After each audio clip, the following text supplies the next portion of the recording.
Hello, it's Adrienne, and I am back at it. And now I'm joined by the president and founder of GemTrainers.com, a social justice consultancy firm that partners with nonprofits. Welcome in, Glenn Martin. Hey, Adrienne, how are you? Glad to be here. Thank you for joining us. So, as you wrote in the New York Daily News earlier this month, Rikers Island is a haunting monument to America's dedication to the criminalization of poor people, most of whom are Black or brown. Now, that is a very damning condemnation of one of the world's largest correctional and mental health facilities. So, why do you say that? Yeah, thanks for the question, especially in such a resource-rich, progressive city like New York. What a lot of people don't know is that, with all of the ills of Rikers that people might be familiar with, that it was purchased from Richard Riker, who used to be the head of the courts in New York. And at night, his other job would be to be part of the kidnapping club, which was a group of white men that would go out into New York City and kidnap Black men, bring them in front of his court the next day, and send them back to the slave-holding South. And so that's the insidious history of this piece of land. And I would argue that everything that stemmed from it is just as insidious. I don't think you need to argue it. I definitely would say that sounds like facts. And it's interesting because I never knew that. And I went to City University of New York, CUNY for those, the John Jay College of Criminal Justice. And we did not learn that about Rikers Island at all. But it definitely sounds like it's still in the business of going out there and getting Black and brown people and throwing them in the facility for economic and financial kind of, supplementation, shall we say. Would you agree with that? I sure would. As someone who spent time at Rikers when I was 16 for shoplifting, I was sent there with $1,500 bail. I would argue that what we see now on Rikers is nowhere near better than when I was there 30 years ago. But also, we're spending $400,000 per bed per year on this human gristmill in our backyard, this torture island here, right next to the airport. A couple hundred feet from LaGuardia Airport, where so many Americans fly in and out of. Most people don't realize that there's this small city, one bridge, one way on, one way off, that is essentially where we send 80% of people charged with crimes, not even convicted of a crime. Yikes, that definitely sounds like there is a lot going on in terms of pretty much the people coming in and out of Rikers. And you had mentioned that you had gone to Rikers when you were young for shoplifting. What was your experience like? It was difficult to understand how a city like New York could have a place like Rikers in store for a 16-year-old who is charged with such a minor crime. It is a place where due process goes out the window. Correction officers make it clear to anyone who ends up there that it's their island, and that they're not very interested in the well-being of anyone who's spending time there. I mean, the fact of the matter is that the majority of people who are there with low amounts of bail. Most of the crimes are not serious crimes. When I was there were 22,000 people there on an island that's only ever been built for 14,000 at max. So if there's any good news is that we've gotten the population down, but the thing we've not changed is the nature of the culture of Rikers, the abusive nature of Rikers, and the actual plant, the facilities. When you build a jail next to an airport, you build it differently than you would build a jail that's meant for safety. The buildings are low, the buildings are linear to avoid the airplanes taking off and landing just next door. And so arguably from the moment we built Rikers Island, we built it in a way that's not safe for the correction officers or for the detainees. Well, it definitely sounds like a potential 8th Amendment violation, but I'm sure economics are what prevail in this situation. I'd like to touch upon something you said earlier about essentially building the facility for a smaller number of people than which it is housed.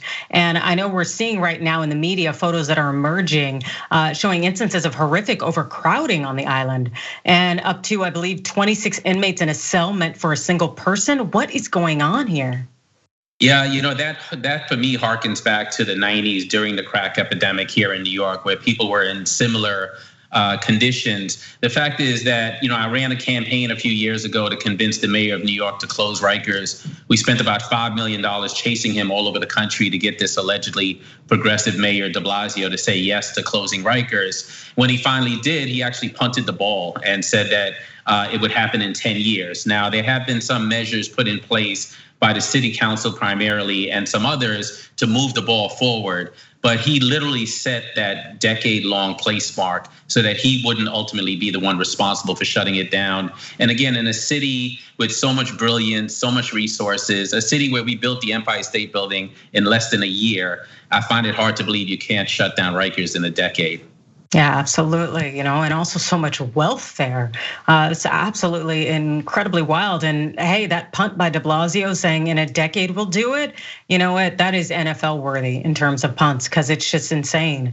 And I know in addition to overcrowding that there's really been a spike in deaths on the island this year. I think the death toll with inmates is up to at least 14, many of them suicides. And so I'd love to know, what do you believe must be done to make it a humane institution when it comes to avoiding the unnecessary loss of life?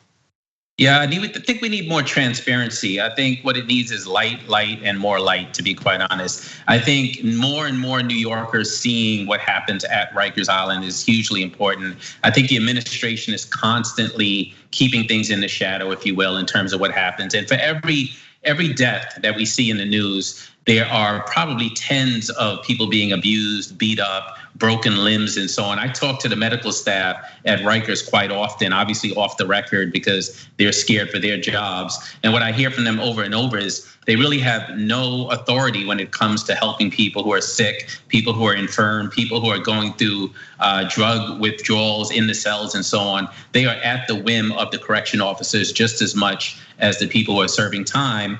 And so though they have an oath, obviously, to do right by people in terms of health and protecting human life, they find that the correction officers are usually the barriers to getting there.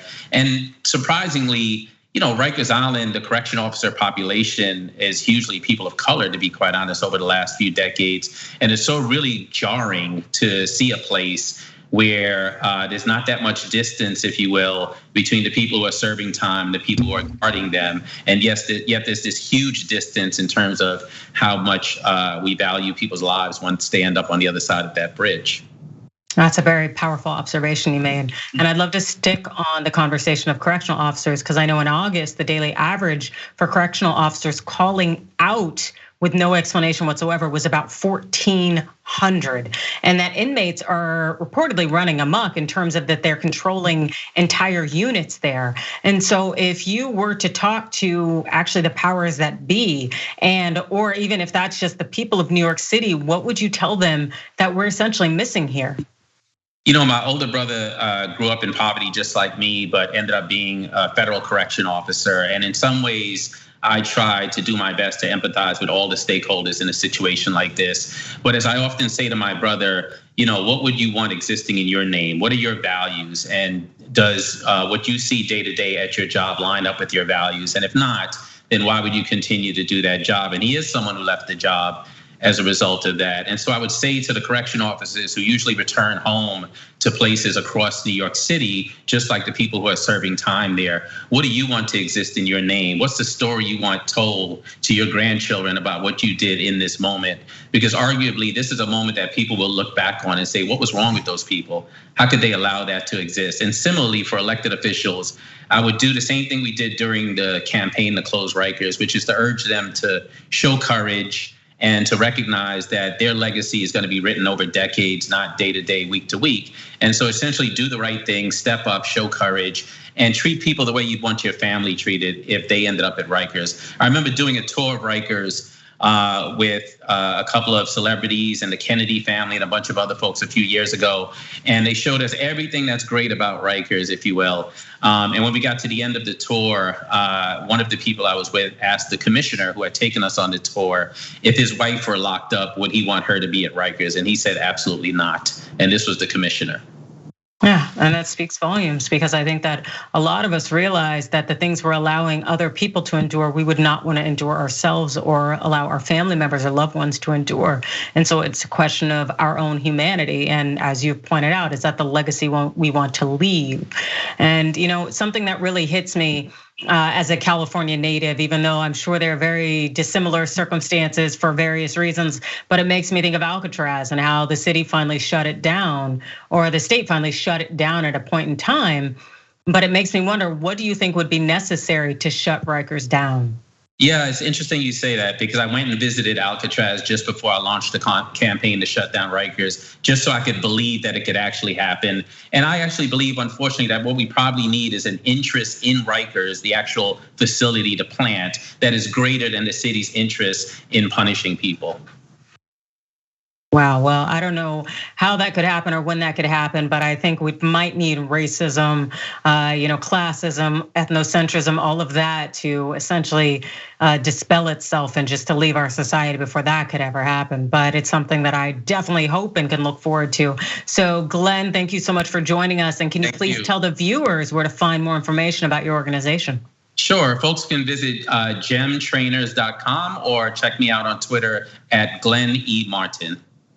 Awesome. Thank you so much, Glenn, for your insight. And thank you so much for all of your work and your courage to make change, because I can definitely tell you it is very much appreciated because we need it out there, most certainly. Thank you so much. Thanks for the opportunity. Thanks for watching The Young Turks. Really appreciate it. Another way to show support is through YouTube memberships. You'll get to interact with us more. There's live chat emojis, badges.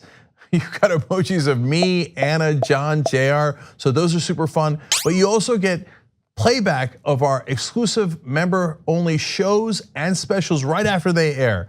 So all of that, all you gotta do is click that join button right underneath the video. Thank you.